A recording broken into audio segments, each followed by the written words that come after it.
groups that need it, but then they're not here, and so you're there going, geez, So like I don't know, it's it's been stressful to. I think we don't appreciate enough in the crypto world just how stressful it is to onboard responsibility for your financial life, and how vastly offboarded we have made our financial lives.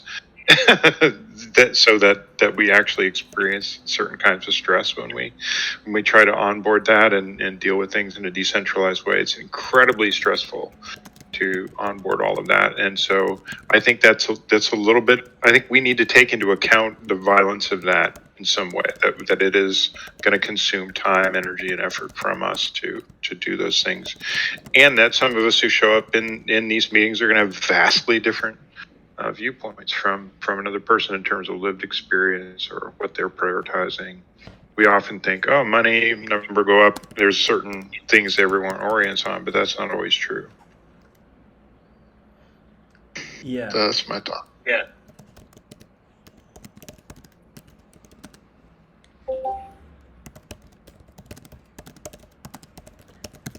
okay, I can take it.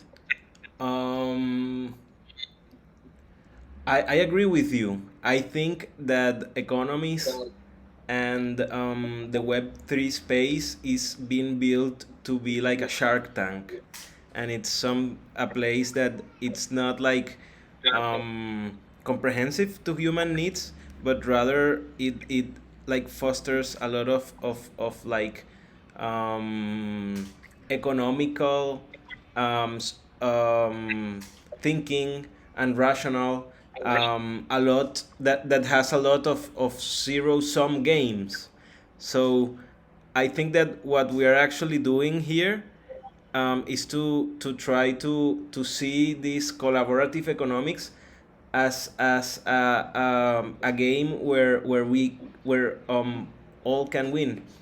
So I think that how can we make our parameters to be non-violent? I think it's to have them be um,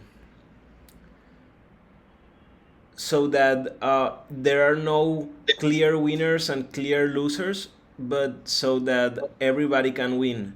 Everybody can win, and that would be like the best parameters. Like when the people that enter after can win, the people that wants just to trade their token can win, and the people that wants to fund the public goods can win.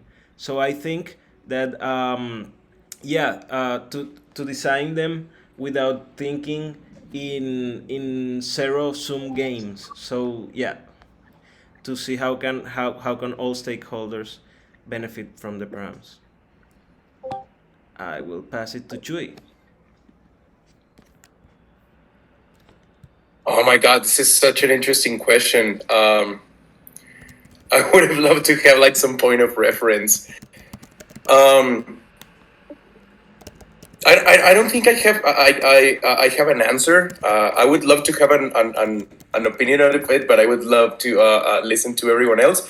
However, I feel that this is really relevant for proposals like the TEC Casino, because this proposal is designed to generate certain like instability and just like get the market crazy and have as many interactions as possible with the augmented bonding curve. Um, it's super interesting, right? When we're talking about economics, but what happens when we're talking about violence, right? Like, how inclusive is our community, and is this way endangering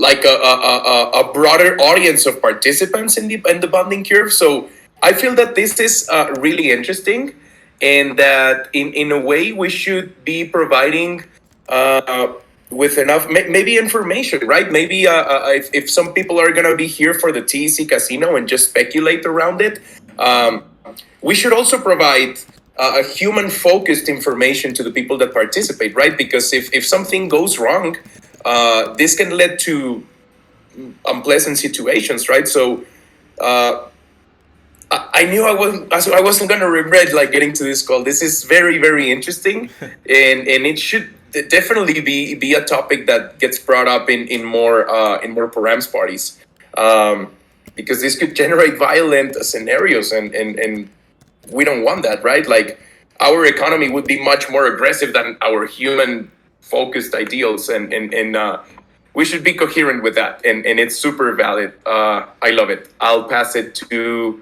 um, Lynn. I am new. I have no idea what you're talking about. I don't know what parameters are. I I figured out a little bit in the answers of the others. Voilà. I do know or try to understand what nonviolence is. So I could catch a little bit, but I have no idea what the parameters are you are referring to. So, voilà. You can pass it. I can pass it to, yeah. Below me is organic movement, I guess, because I can only see organic movement. So I guess it's movement. Okay. Thank you, Lee.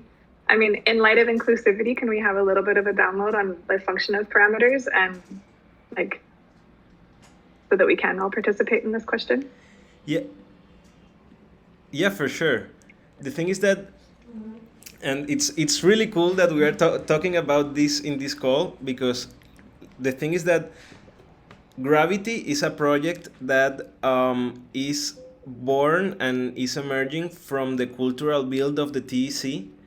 But what the TEC will actually do is that they will have a common pool to fund projects. And Gravity will be one of those projects that will submit a proposal to the TEC to receive funds for our operation and our development. So basically the parameters are the way that we are choosing how we are going to manage collectively the funds that are in the pool. So yeah, what we and I think that we can we're going to go over this question in some of this call, because yeah, we are going to be talking about the commons upgrade. And what is the commons upgrade is that moment where the TEC is able to fund projects. Until now, the only funding that Gravity has received has been from the commons stack, and it has been only to me, to the steward of the working group. But the idea is that through the proposal of Gravity, we are going to be able to build up ourselves as an organization and have like a funding of what are going to be the roles that are going to be like paid, and also what are going to be like the bounties that we are going to be able to give. So yeah, it's and we are this week and last week we are having a lot of param parties where is the meeting that we do to choose parameters. And the way we're choosing those parameters is by collectively like making a lot of proposals and listening to what everyone has to say, to try to like make some proposals which then are going to be after voted on. And yeah, and by voting on the proposals of the parameters, we are going to be able to know how many projects are we going to be able to fund, more or less how much funds can a project request. So yeah, we are going to be directly impacted by this, and all working groups are going to be directly impacted by this. So that's why it's really important to like participate on this. And like every time that you participate in this dashboard, you can then send your proposal to TokenLog, and here is where we are going to actually vote for the parameters. So yeah, that's the contextualization that I give. Like, yeah, in what way can parameters be made non-violent? Is because if we choose different types of parameters, we can choose different types of economies and the behavior of that economy. It can be really volatile, or it can be more stable. We can have more funds in the common pool or less funds in the common pool. We can have like more gains for the people that enters into the economy. So, and that's the idea that we're trying to reflect on, like how can we make these parameters to be non-violent, so that there's no one that can feel that by the parameters of the economy they initially start with a unfavorable position.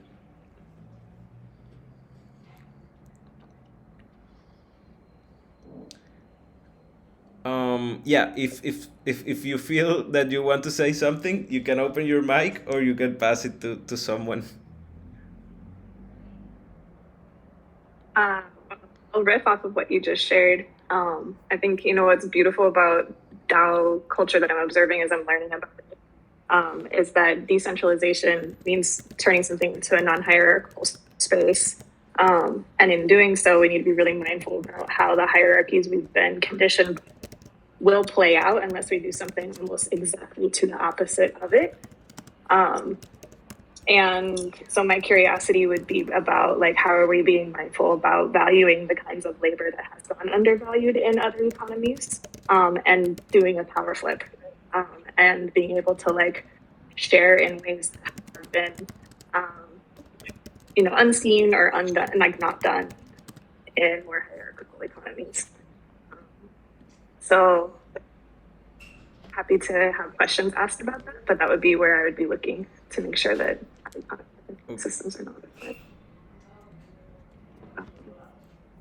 So and recognizing that resources are not just cryptocurrencies that translate into money, but like time allotted and like relational currency too, and figuring out really powerful ways, I think, to be able to map that within the work that I'm doing. Yeah, I've been thinking a lot about that into a way of using the praise system. So how could we look into the data that we have from praise that maps a lot in a certain type of way? What are people doing and what people value from what is being done, and what is the reach of what is seen in the community? So Aloysius passed a very interesting survey recently that we were looking into the research group, and there is quite a high percentage of people that don't feel like everything they do is seen. So this is a challenge also to what you're speaking of, like how to bring even more things to the surface and to map that with a token that becomes a reward to someone, but that things are not coming from a monetary perspective. They're coming from this like value contribution. Okay.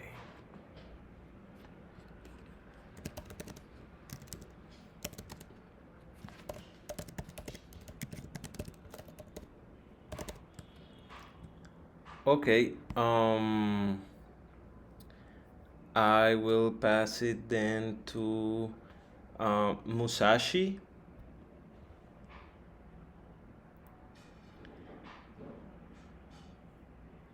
Or Jean. Hi, folks. Okay, sorry. I joined a little late, so I don't have much to say today. Thank you. Okay, we can pass it to Jean. Thank you, Wonka. Yeah, that's really the question on it brings up is and organic that what to do, and obviously we want to emphasize that the value creation isn't only measured by the financial reward or the immediately available monetary valuation, but need to be able to quantify and capture value creation from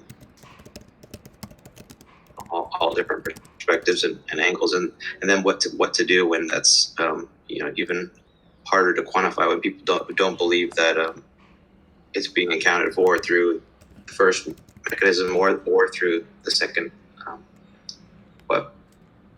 What techniques can we utilize to do that fairly or accurately, so that people do feel that they're being accounted for? But it's an excellent standing question. In terms of how gravity can make a contribution to that. I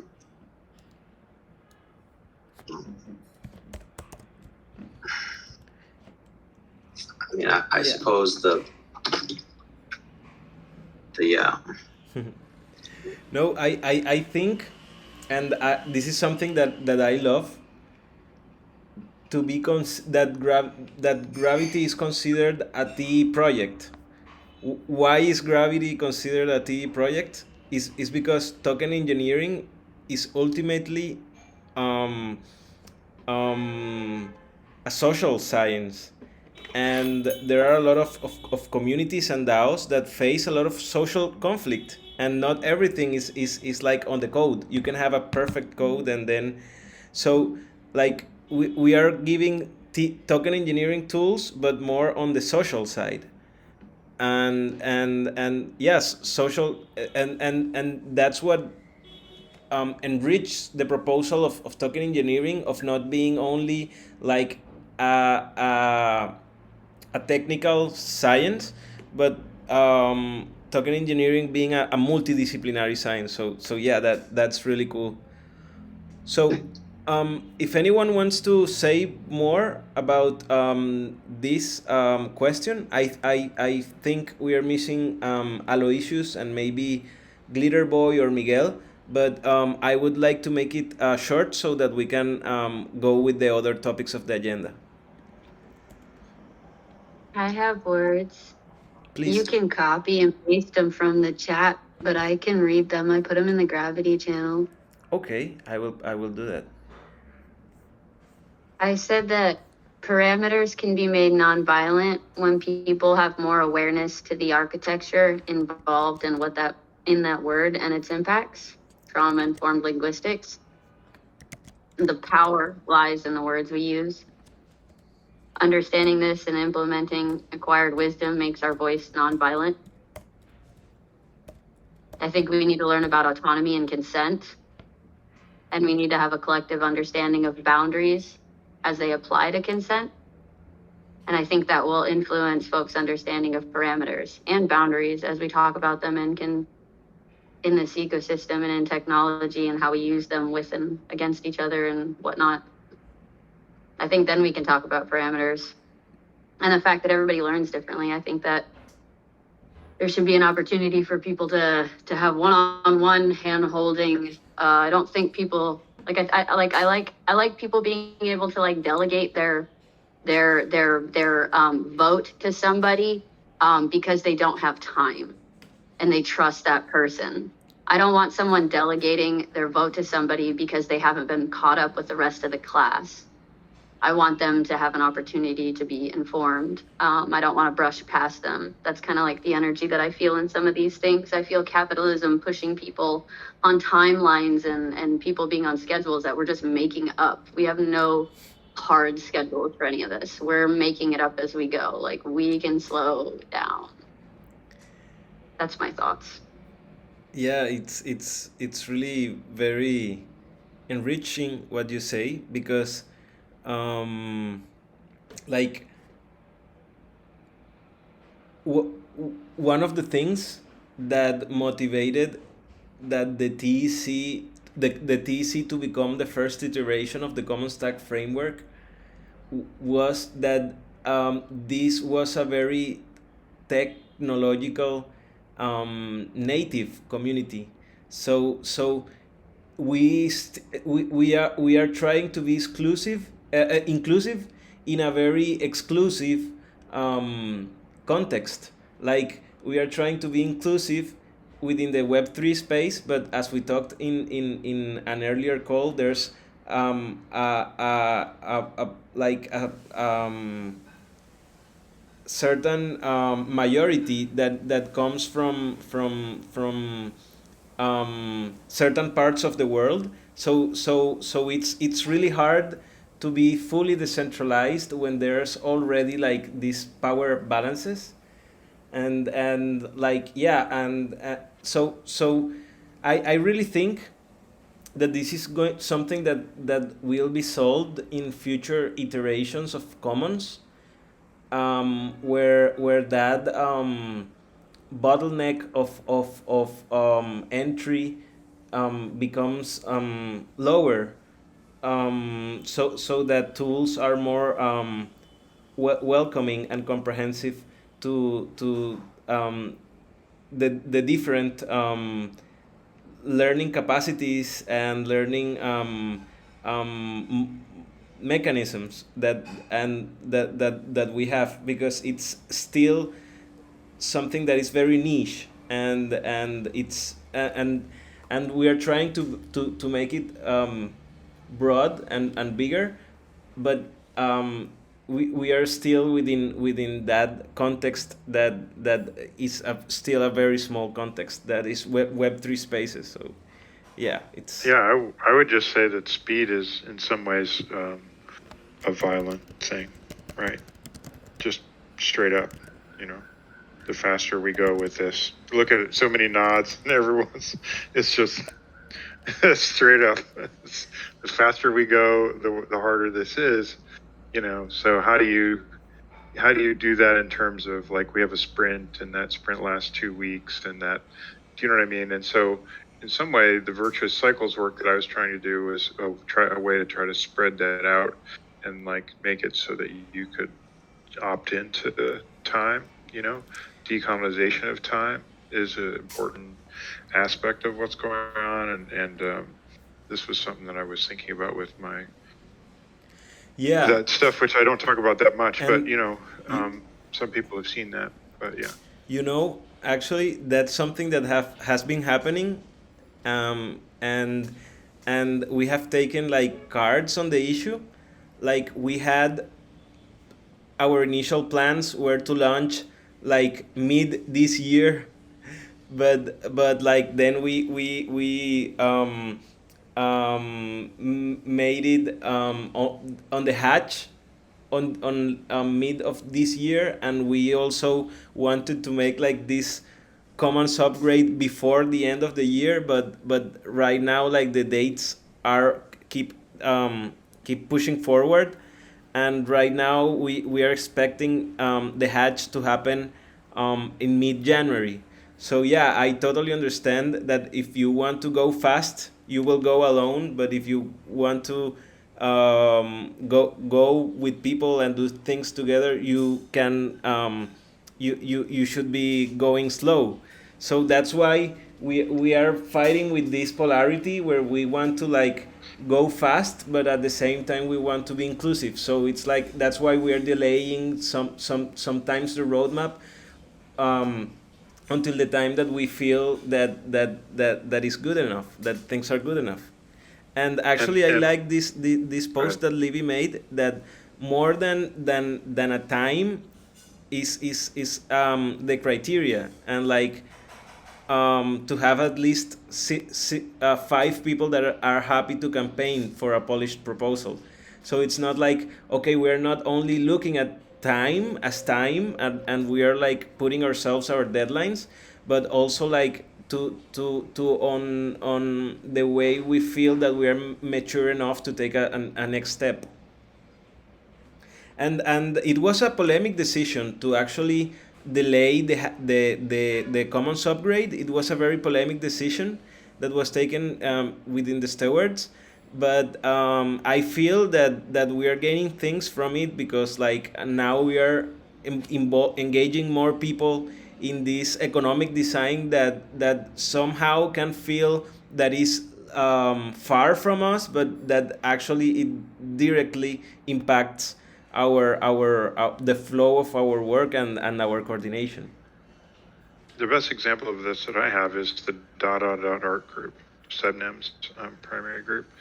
They don't leave anyone behind. If you showed up 5 minutes before they were going to vote on a thing, they would stop everything, onboard you completely before they even moved forward at all to do whatever their next step is. So they literally don't leave anyone behind. So that way any decision that they take, they're taking on behalf of the entire group, because absolutely everyone is included in a radical way. In so much actually that I am fairly astounded by it, to be honest. But So we, if we you are guys we are want to, also like including people, and that's why we are including like yeah, exactly. the parameters in the working groups, so that like everyone, yeah, we can take the point of view of everyone into the design of this economy. But I will also move into the topics of the agenda, because we are at the mid of the hour, and yeah, we have some topics that I placed here that are very interesting. So the first one is that we need to make a forum post to choose the multi-sig curators, and this is something that is very simple, but we haven't do it, and it's mostly something like Gravity aims to choose in an open way the multi-sig holders that will execute the distribution of funds between paid roles and bounties according to our initial 3 months proposal. 3 or 6 months proposal. So I think I committed to doing something in here and I didn't. I'm sorry about that. Don't worry. The idea of this is that we have this multisig that will be the wallet that will receive the funds that we will request to the TEC, and we need to have like a group of curators that will actually execute the payments of the funds that are going to be given here from the TEC, but also this Gnosis safe is also linked to our Gitcoin grant. So the idea about this is that we are going to have funding from the TEC, but we will also have additional funding from Gitcoin, and that we can use this same multisig to make to receive funds from maybe other communities that want to reproduce Gravity. So maybe instead of until we have a DAO, because we still don't have that DAO structure, but until that point we can manage funds from that the project receives here, and the multi-sig curators will only be like the executors of the payments and the distribution of these funds according to our funding proposal. That is the proposal that we will submit to the TEC in January, to start having like 3 or 6 months of funding for our activities. And I am really happy that we have Morgan here, because they helped with some great comments on this proposal. So I would like to go with you to go over it and make some comments if you like. So I am going to first start presenting it. I did this last week, but I made some comments, so I want to continue presenting it. And basically, the assumption of this proposal is that Gravity has the goal of be self-funding, and we still don't have the exact timeline where we are going to become a self-funding project, a sustainable project. but I really aspire this timeline to be like 1 year, so that we can have like only 1 year of funding from the TEC, and that can be like the Kickstarter to our project. And then we can we no longer need to make more proposals to the TEC, and we can be sustainable with the funds that we receive by offering our services.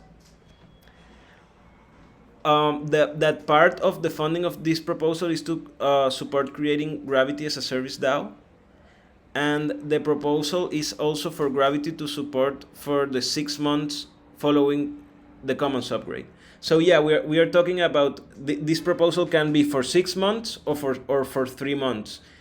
It depends a lot on these parameters, because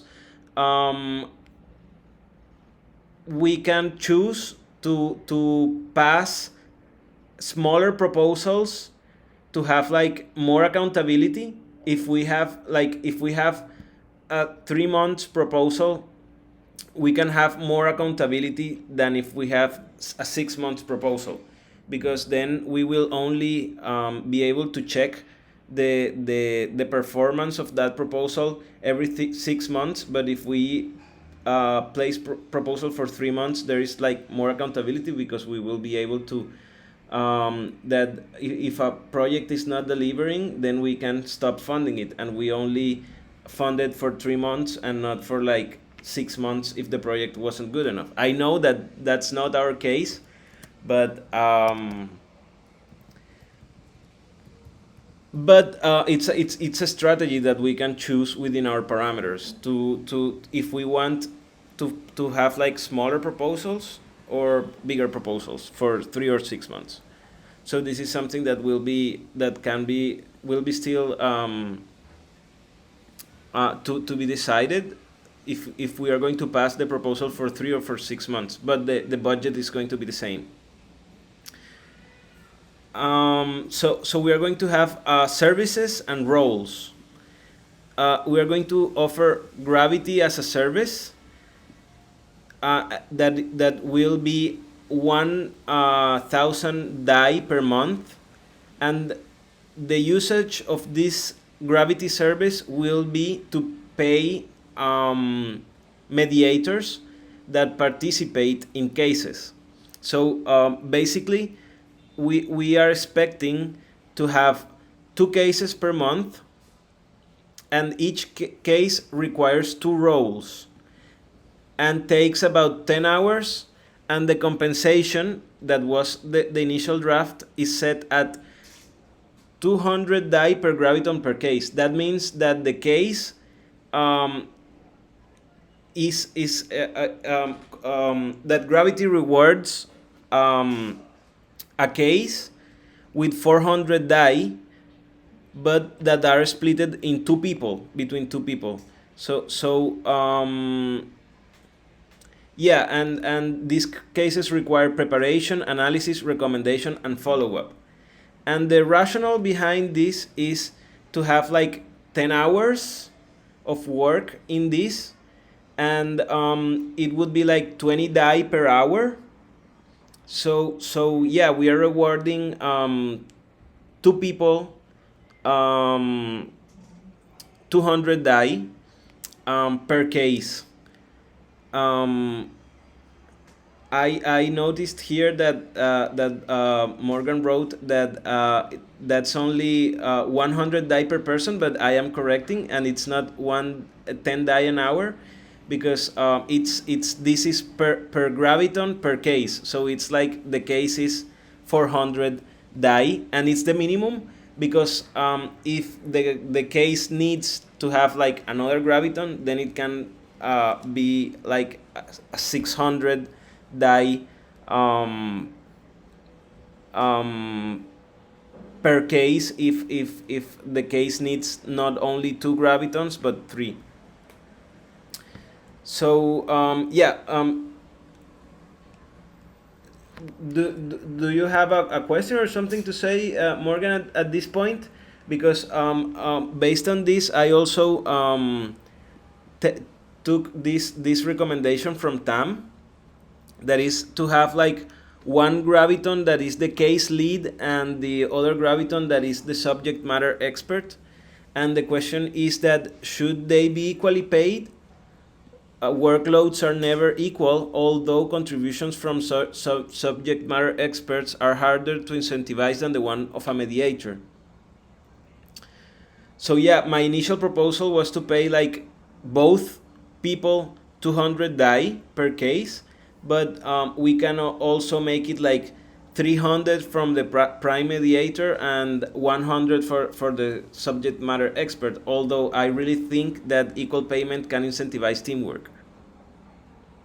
But Morgan made a really good point, and is that this can be a low reward for this kind of work.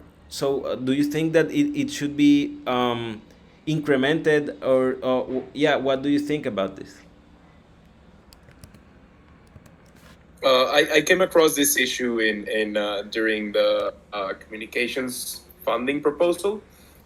My approach originally was also to have like a core set of functions, and from there on, if contributors wanted to expand their participation, they could like claim bounties and do some project management and some like let's say like time limited projects, but that could present a better rate per hour.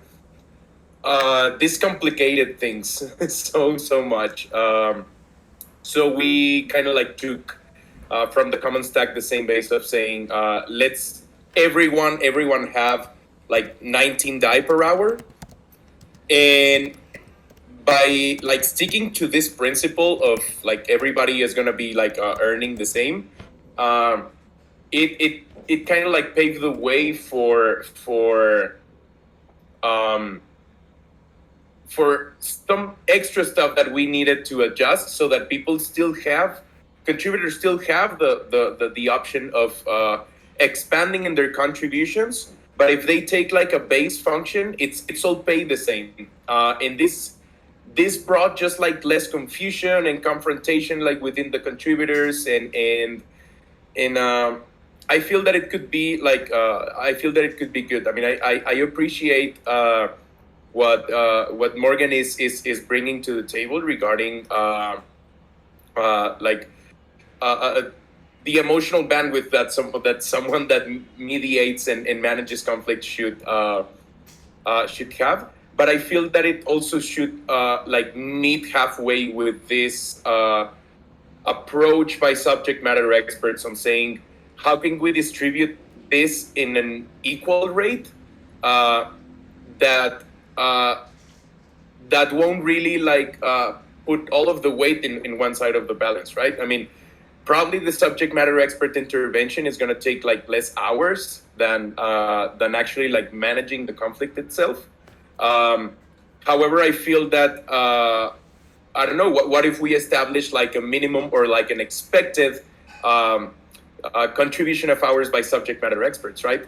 So yeah, I mean, if let's say that we have this case, so if we have a default set of a minimum of 4 hours of the subject matter expert, whatever they deliver should reflect the work of these 4 hours, regardless of they don't have like to have like the clock right next, right? But doing like expectations on time and having access to the same rate in the experience of comms has brought us to better consensus of how approaching compensation. So yeah, this would be my 2 cents on the matter.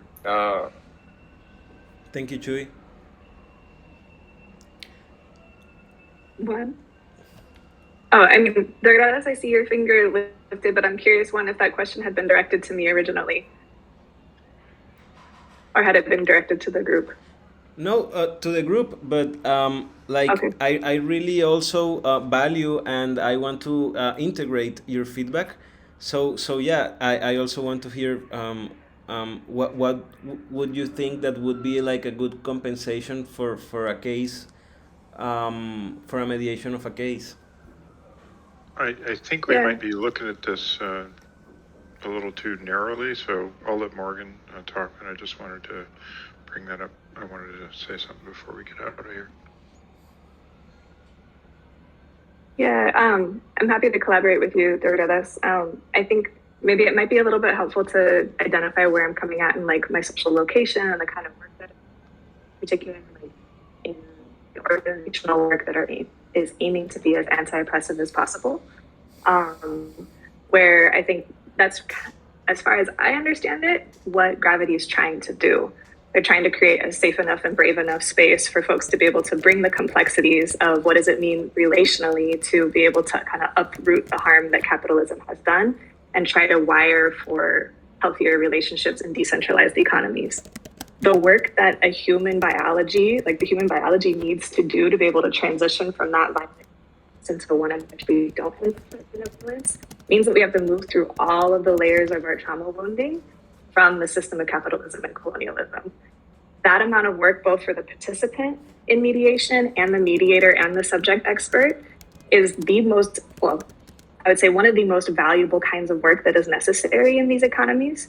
And I want to make sure that, like, as an organization and as a crew, we're showing that by what we're willing to pay folks. Like, as far as like the current equivalency of DAI, what we're proposing is to pay folks $20 an hour to take on really hard, super valuable work. And to me, that says like, pues así están las sobras. Like, you know, like we're just gonna kind of give you like the like extras, you know? And that doesn't fall well to me, to somebody that would want to be invited into bringing my expertise into this work. And I'd also want to feel like really joyous in being able to invite other experts in, you know, decolonial work, trauma-sensitive work, anti-oppressive work, nonviolent work. We systematically have been the folks that have been the most underpaid. And I think that one of the like really beautiful like ways that we can show our values lining up with our behavior within Gravity is to not replicate that pattern of violence, is to pay this process really well, and to be able to highlight that in our grant. So I love that approach. Yeah, I love that approach. like that has to be really clear from the very beginning. yeah, I totally agree with that. And some of my proposal is kind of like that, because I think in order to do that complex work, we need to maybe even expand it past what I would like to show you. Can I share my screen for a second? Are you done now? No, let me finish with just, yeah, I Okay. totally agree. And yeah, I am with you in the same page. So yeah, and I am super excited because I feel, and I agree with you, like, I feel that this expertise have been really undervalued, and right now we're trying to make it valuable. So and I don't like to exploit the altruist, because we always exploit the altruist. So I would really want Gravity to be comprehensive and like to really reward and value this kind of work, because it's the flag that we're carrying. So I agree with you. But also, somehow we need to make some numbers. So I would really like to go with this working group role, pull of one bounties, and detail the strategy before like moving into other topic. But mine's exactly on this particular topic, the thing that I want to share. Okay. I think the other layer that I wanted to put out there is that like being able to reimburse for formalized roles like the mediator and the subject matter expert will be easier for us to put a quantity to. I think the other piece that I forget, how did you? There's like the pool for one-off bounties. To my interpretation of those kinds of groups that are laid out, those are the ones that are going to be doing the relational labor to make Gravity a inviting space for folks to not see us as this exclusive, like you were kind of talking about last meeting, Juan, this group that only does really formal mediation, but that we become an environment where folks practice the kinds of relationships that really augment and accentuate decentralized autonomous organizations. So that's really where the labor is going to go. The labor is going to go in being consistent in those spaces, showing up, holding space for community, developing relational practices where folks are already like practicing that, like as a way of conflict prevention. So I think that like also like where we're putting the density of value needs to be in those community building spaces. Yeah. And Dorcas, I'm super stoked to see your layout. If it mirrors this, Yeah. left brain me, dude. And it goes to the budget too, because I think we have a way to maybe make more money than we might think, and it actually is relevant to Chewy and comms as well, because this comes directly out of my Marcom communications consulting. So just let me know when is a good time. Yeah, just give me 1 minute. So we can work this out, and we can make like if we want to have less fixed paid roles, we can actually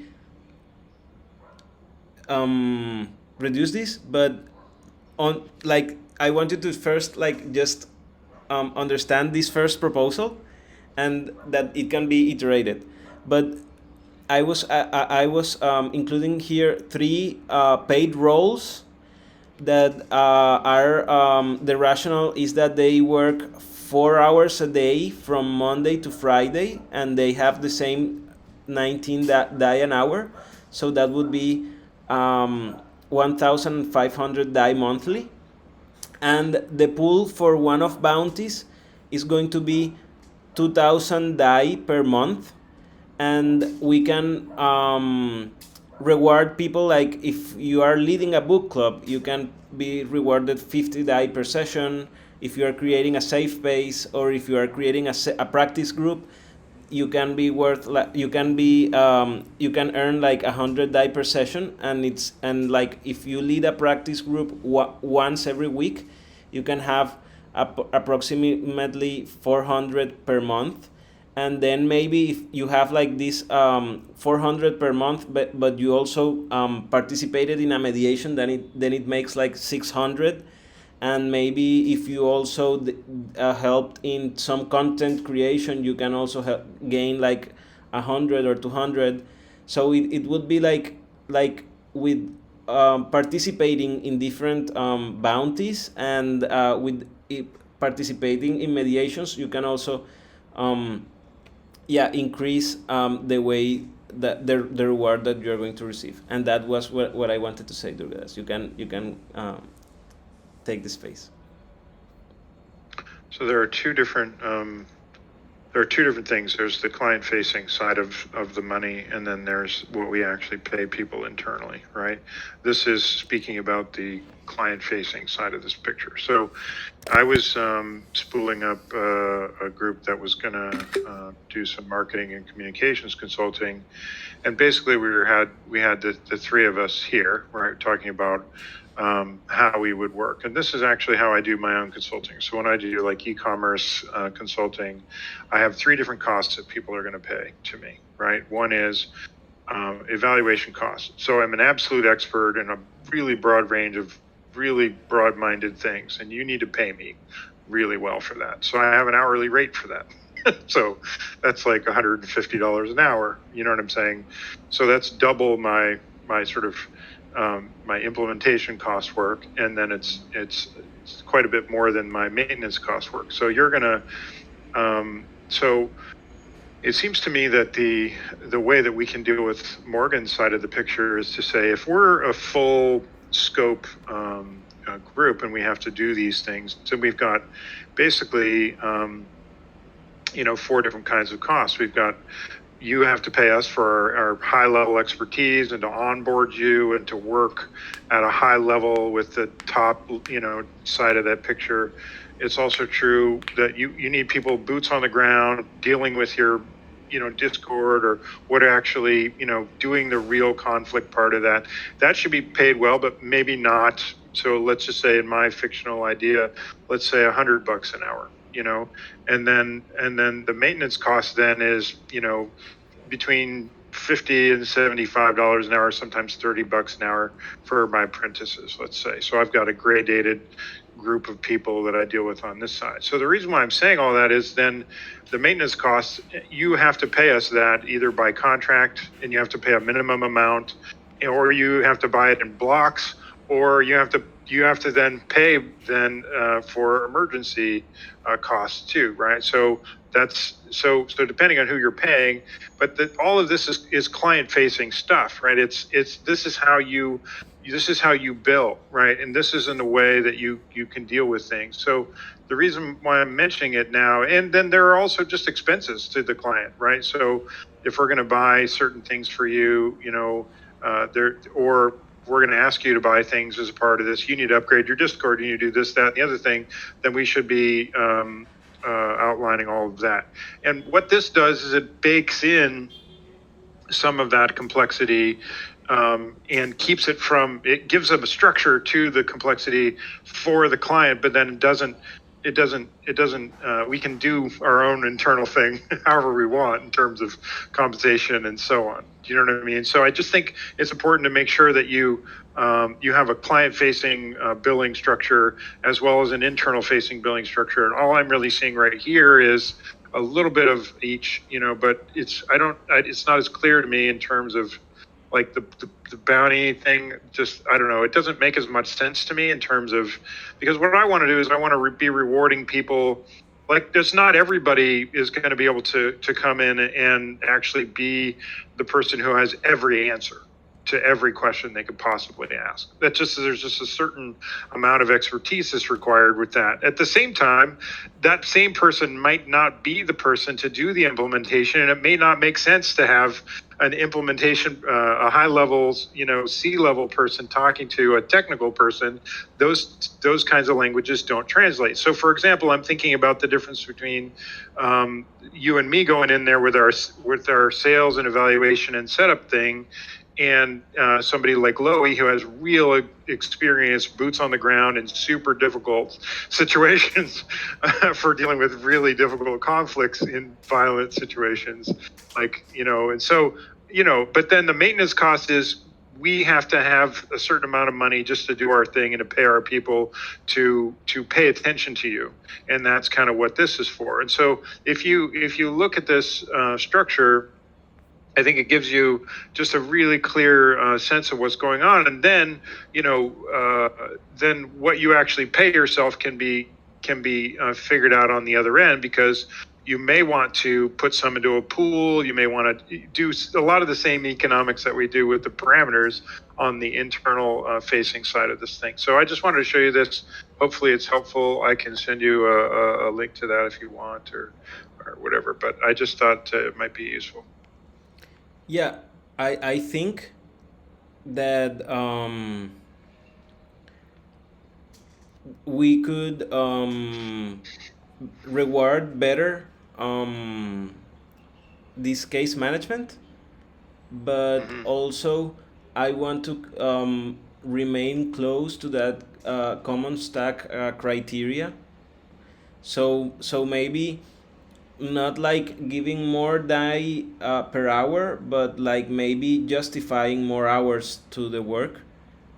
I feel it's better to justify more hours than to ask for more payment per hour.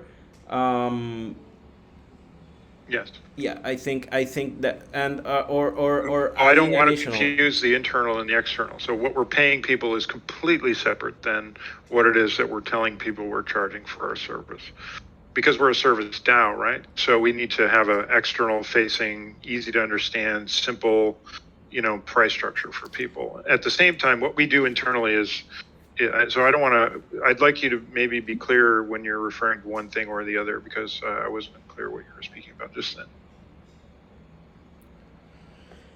No, I totally understand, and like, yeah, maybe this can be divided in the way that you are explaining it to be more clear, but like what we're charging, and also like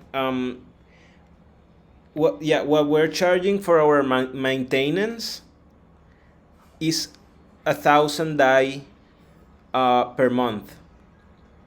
This is the maintenance, and I was and the cost, the payment to the Gravitons for cases would come from this. And yeah, the basic of the bounties would be 2,000, and all leftover or additional funding will go to the bounties pool. So imagine if we have 5k from Gitcoin, that would immediately come to this bounties pool, and we will be able to reward more people from bounties. And yeah, I also think that maybe what we can do is to reduce a little bit the amount of time from the paid roles, so that we can even increase more the bounties pool.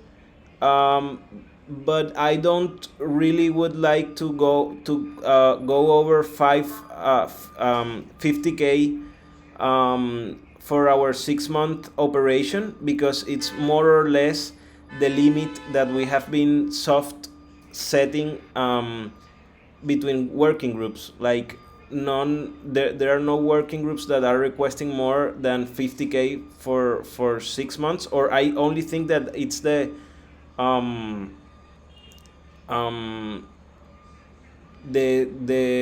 I think only one working group is requesting more than that, but it's more or less what we're requesting. So I think that we can like move the way that we are yeah, distributing internally, but like to be more or less okay with these numbers, like that our 6-month operation is not going to be more than 50k.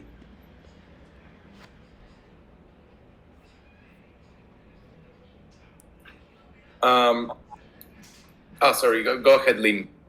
Can I? Yeah, sorry, I'm super new, but I was just wondering if you,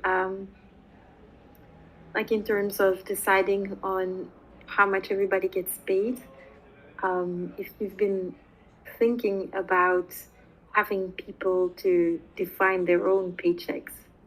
I don't know if it's been part of the topic, but usually I'm part of a couple of commons, real life commons and online commons. And what we've been trying to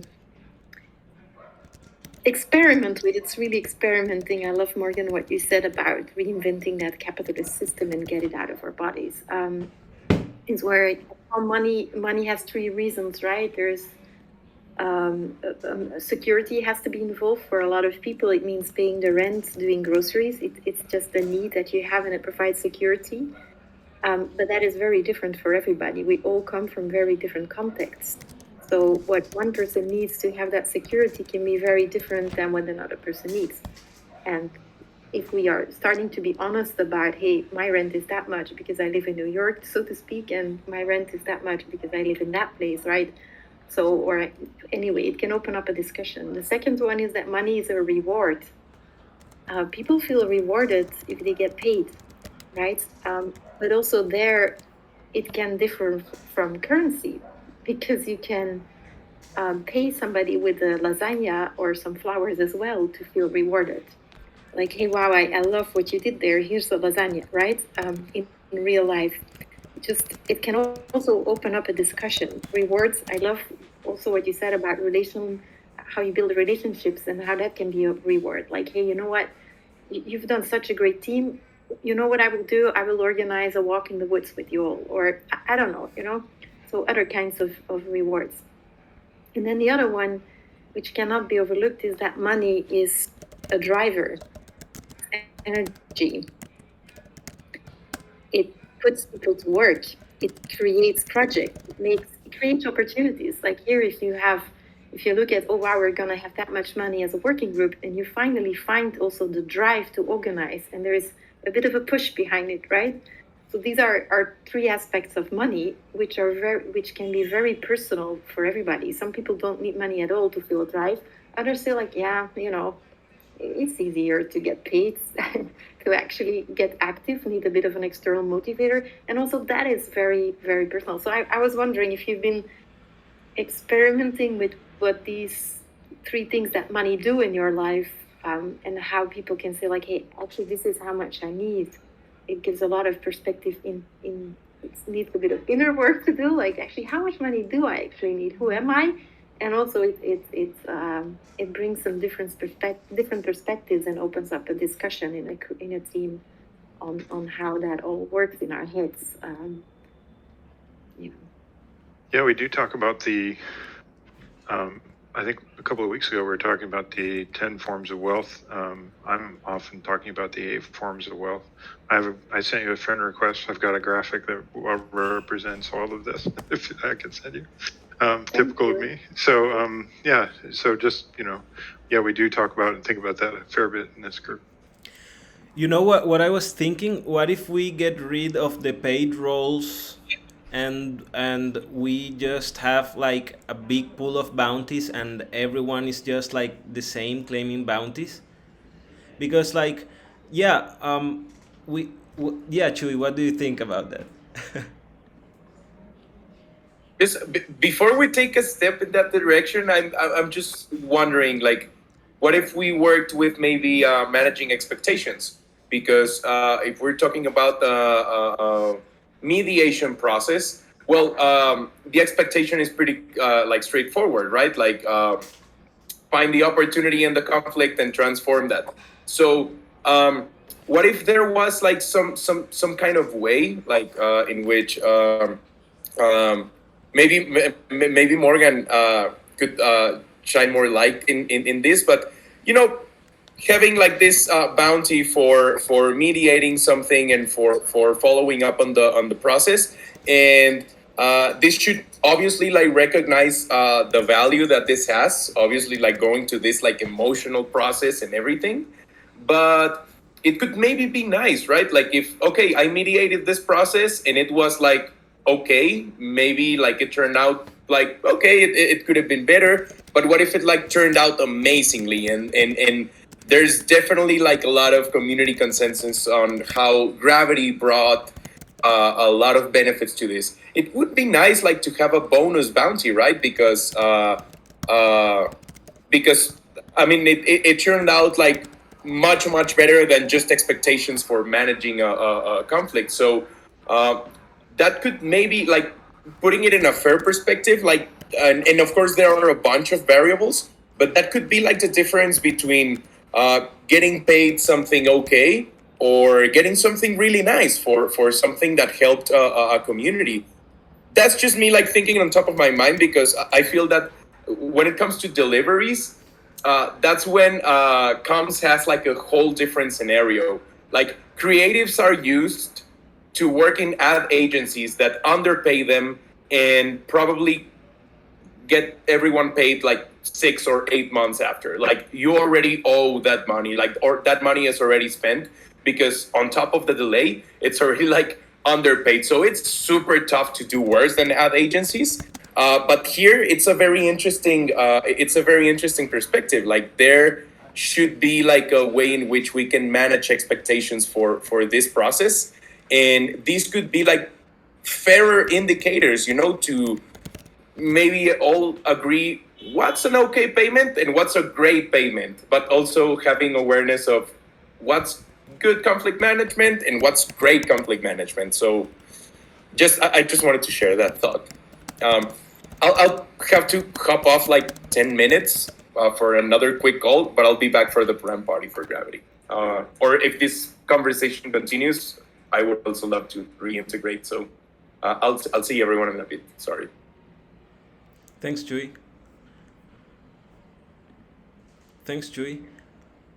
Okay, so I would really like to know what we think about this. If we like this idea of maybe making the pool for bounties higher.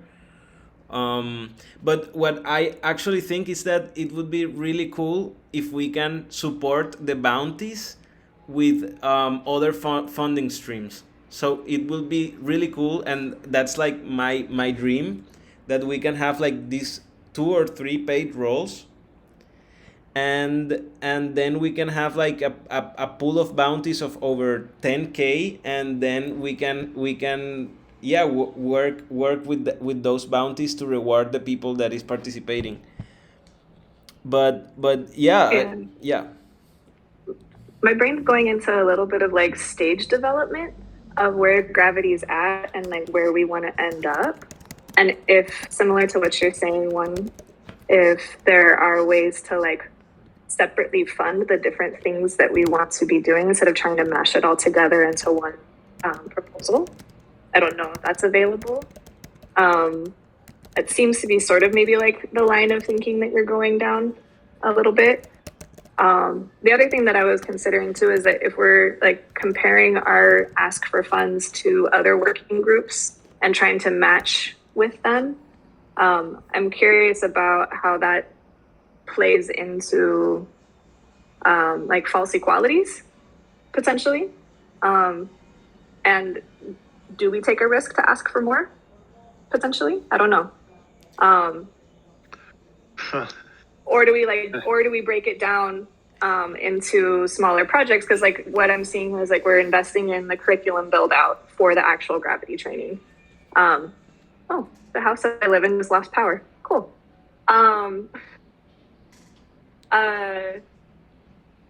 Slightly distracted. Okay. So like there's the build out of like gravity curriculum, there's the investment in formal mediation, there's the like 3 principal roles, right, that are like doing the work, also like ending up being something that we can pitch as a sellable thing.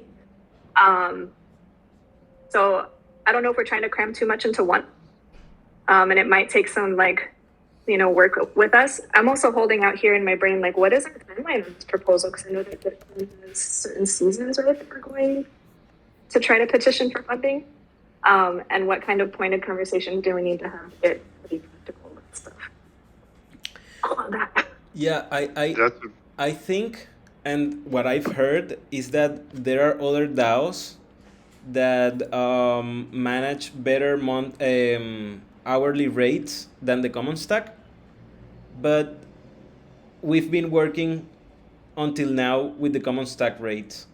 So like yeah, all of the stewards receive 19 or 20 DAI an hour, and yeah, I feel that it would be a little bit conflicting to say that okay, the mediators need to receive more than that when it's more of like a social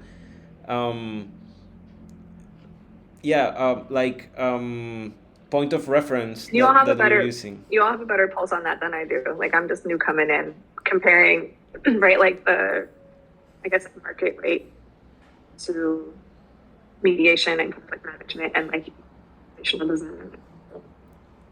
at $20 an hour. So like yeah.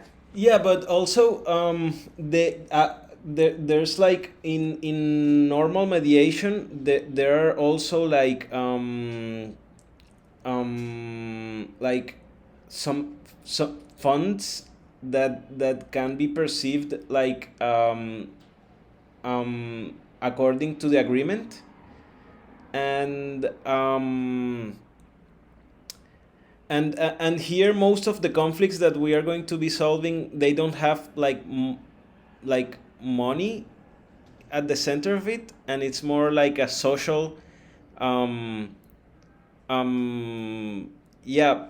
alternative that I would yeah, it's not like I would financial conflicts. It's more that it's more like coordination, but we can say that what Chui said, that maybe we can give like bonuses for good performance, or maybe if there was a conflict that actually had some financial aspect into it, that we can, I don't know, give a bonus to the mediator that helped in that scenario. Sorry, Durgas.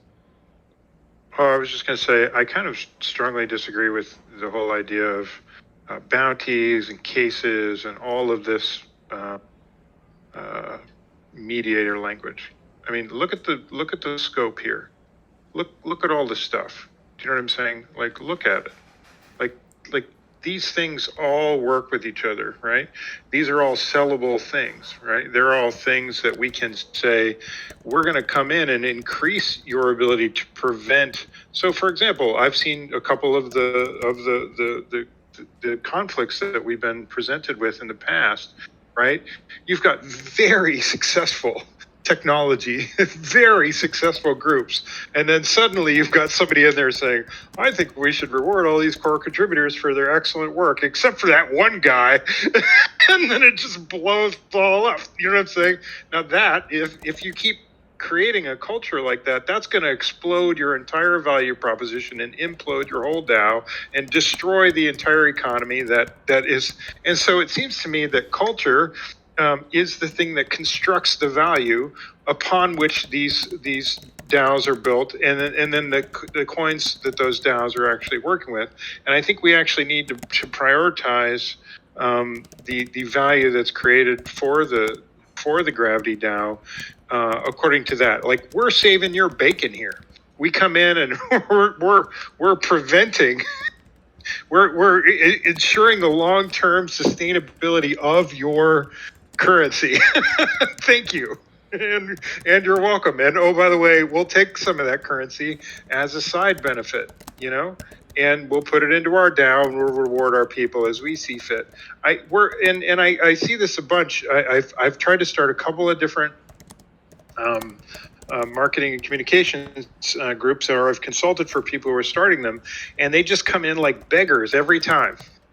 You're supposed to show up as the absolute experts. You're the ones who know. You're the ones who are leading. You're the ones who are, creating this value. And I don't think we should sell ourselves short in that sense. Like, this stuff that we're doing, I tried to write a document around this and I gave up at 18 pages. Okay, where there's a lot here. So, like, we should value ourselves and we should sell ourselves according to, you want to ensure the long-term viability of whatever your coin is? You better put this stuff in, otherwise later on your whole DAO is going to explode in a ball of flames, and then you're going to not do anything. So I just feel like we should really, maybe rethink what we're considering here in terms of like this cases and bounties and other stuff. We have an awful lot of things to value here, and I don't want to.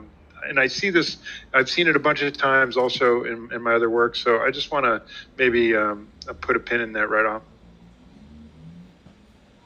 Yeah, and I echo Durgaras. I just really quick, because I talked about the sushi drama with you, Juanca, and Durgaras.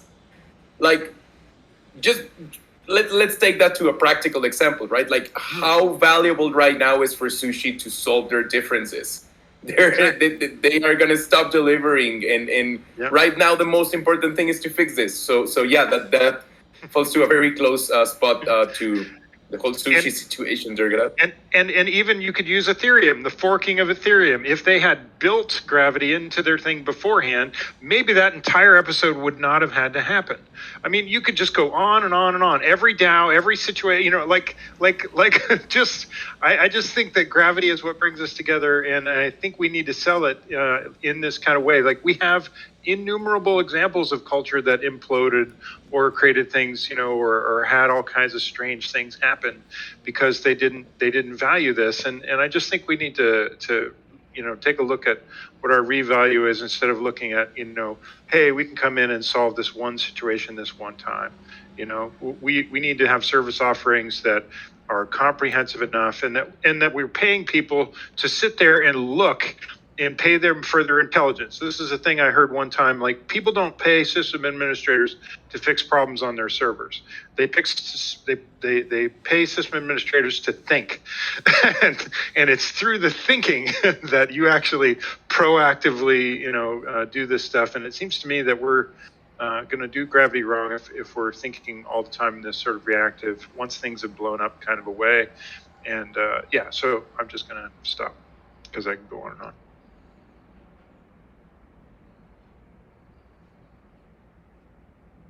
I had a point of question. I want to echo us as being a preventative force, and being able to really be able to market that, that when we can teach or share culture and model behavior to be able to prep organizations to be anti-violent and non-violent ongoing. We're doing good. With that said, I think putting in the competition around like if a conflict goes really well versus it doesn't go very well can get a little tricky, because we then would have to metric how challenging the conflict was from the beginning. So if you take like a conflict that was like, you know, on a scale of 0 to 20, 20 being the hardest conflict, and you bring it down to a 17, that might not feel very like, what? But you did so much work. Whereas if somebody's got a conflict at like 6 and brings it down to 0, the organization's gonna be like, we love you, you're so amazing. And like, you know, how are we gonna be able to like metric that? Because both of them have a lot of labor, but they're gonna have different results. So just putting a little point of caution there. For my own logic brain, do we have a timeline for this proposal? Like how much work do we need to get put in to get clear before submission? We have a month. We are going to place this proposal in the forum, I think, in the first days of January. Oh, cool. Okay. Yeah. So yeah, let's continue working on this. And I love this passionate conversation, and I love you guys being here, because it's not like me giving my ideas and talking to myself, but it's like you're really giving great ideas and inputs that can improve the whole thing. And actually, like my scope on this is that we pass this proposal to the TEC, but then we can continue passing proposals in other DAOs. And like yeah, this I see this to be like our Kickstarter, but maybe like Prime DAO wants to have yeah, Gravity on it, so maybe we can have a proposal like this in Prime DAO, and that way we can have like multiple funding streams. So I don't really want to be like only taking funds from the TEC, but rather like emerging from the TEC and selling our services to other DAOs. And there's something that really benefits us in this moment, and is that there are a lot of work into tools to be able to fund projects through different DAOs. So that would be really cool, that we can like only pass one proposal and that can be funded by 3 different DAOs, and in that way like each DAO can help us to improve our services, but also each DAO is also paying for them. So yeah, it's like we have to be able to sell this, and maybe like have a pilot proposal that is the pilot proposal for the TC, but then we can use that proposal or make another changes to subscribe it to other DAOs. Mm-hmm. I'd just like to echo what Morgan said too, in terms of I'd like to make it so that what we're doing is sort of trauma informed from the jump, in terms of architecture, in the sense that like for example, I'll just give you an example from my experience. Like if you think about it, like there's conflict, right? There's like post-traumatic stress, and then there's complex post-traumatic stress. So if you think about it in terms of like, I've existed as a DAO for as long as, let's say, Ethereum has, they're gonna, whatever conflicts they're gonna have are gonna be complex, because they've had a system that is automatically built in and maybe doesn't have a conflict management sort of setup. I'm just assuming, right? So they have all these people with all this learned stuff about how that DAO functions and operates and does things. It's going to be a way bigger ask to come into a much older DAO and move that thing at all. Just like it would be with a person with a complex post-traumatic stress. I've had one kid that I've been dealing with for 8 years. It took me 6 years to get him to move out of his abuser's apartment and house. You know what I'm saying? Like, it's just, you know, like the bar moves really, really slow, and it took an unholy amount of effort to get just that one piece of progress because of the complexity of that. Do you see what I'm saying? Whereas, you've got then a person with sort of post-traumatic stress or one particular stressor that they, can deal with and kind of handle, but it still takes a lot of effort. But then there's just then conflict and other things sort of on the relatively easier side of it. But I just think we need to have some barometer for the degree to which the conflict is embedded in, the degree to which that it seems to me that part of our value is that we would be able to show up and say, oh, things are actually really bad. And they're like, oh, we didn't realize it was this bad. And now you have to pay us a lot to sort of fix the thing, but, or help you fix the thing or create a culture of trust creation versus, continuous, dealing with conflicts, right? So that's a really big move versus, and so it's a complicated situation, but I just like for us to maybe think about things in terms of the trauma-informed side of the picture. And I did share a trauma-informed graphic the other day that actually I'll include it in the Gravity chat again, but I do want to make sure that we actually kind of see that there is a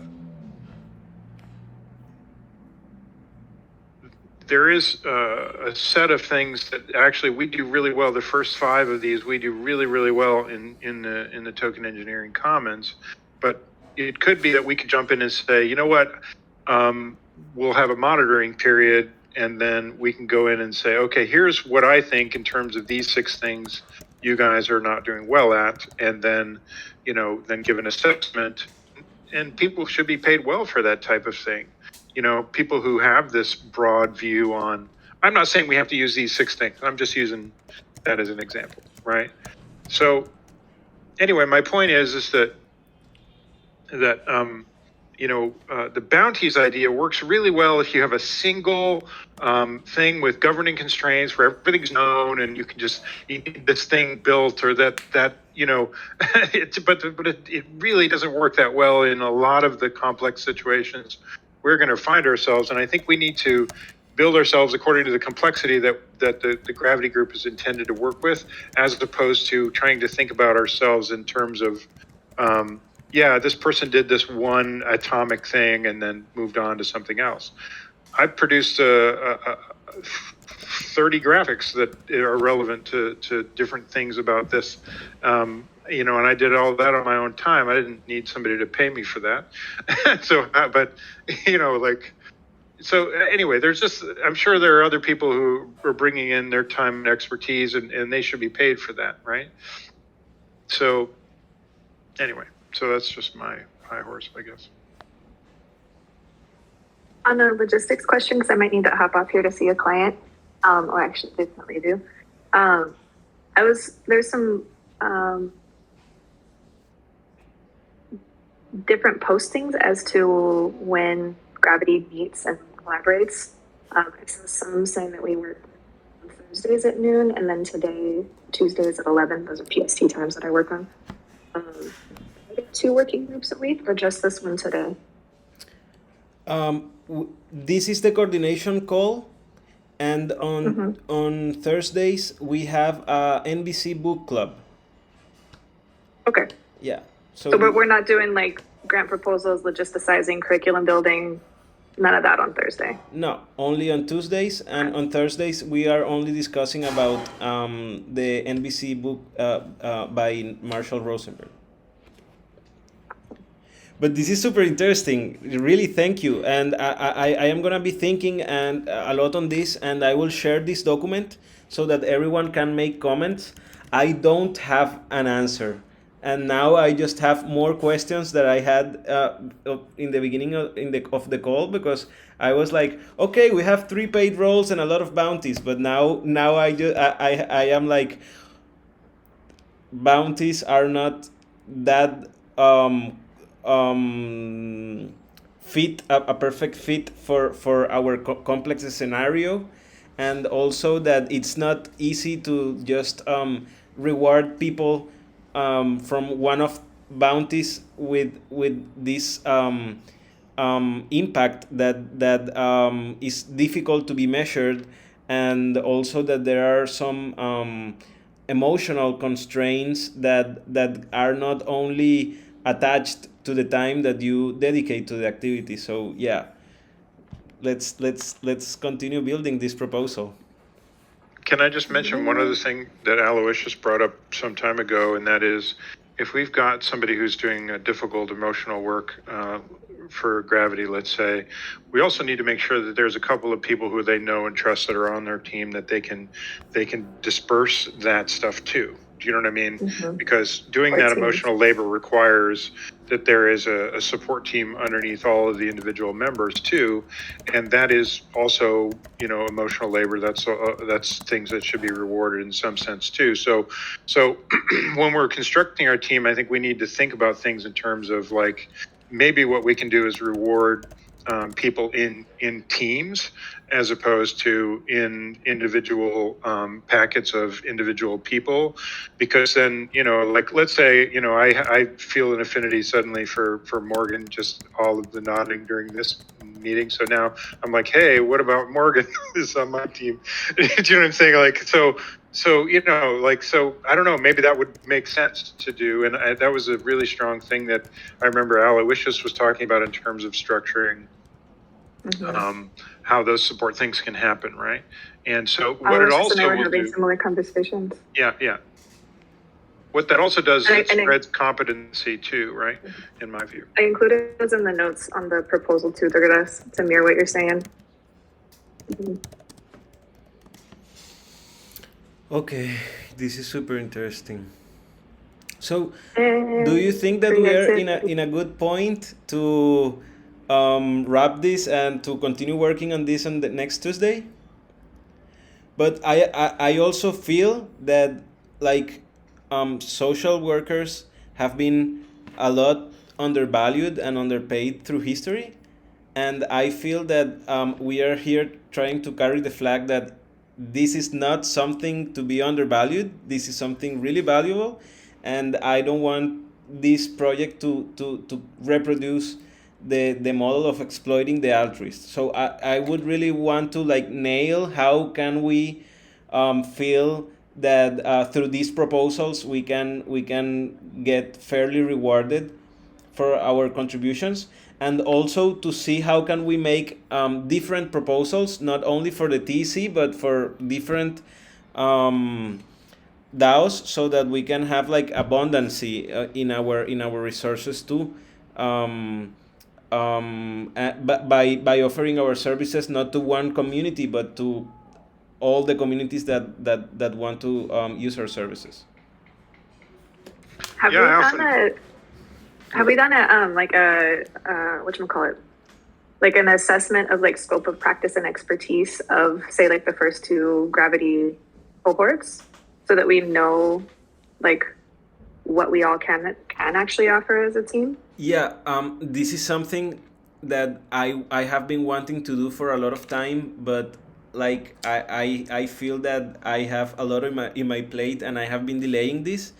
But we would benefit a lot from people who can, like, analyze data and help us to like, because I am very messy, and, like, as you can see, like, I take notes in a lot of places and stuff like that, but it would be really cool, and that's why you're here to like get all these ideas and then, like, shape them into something that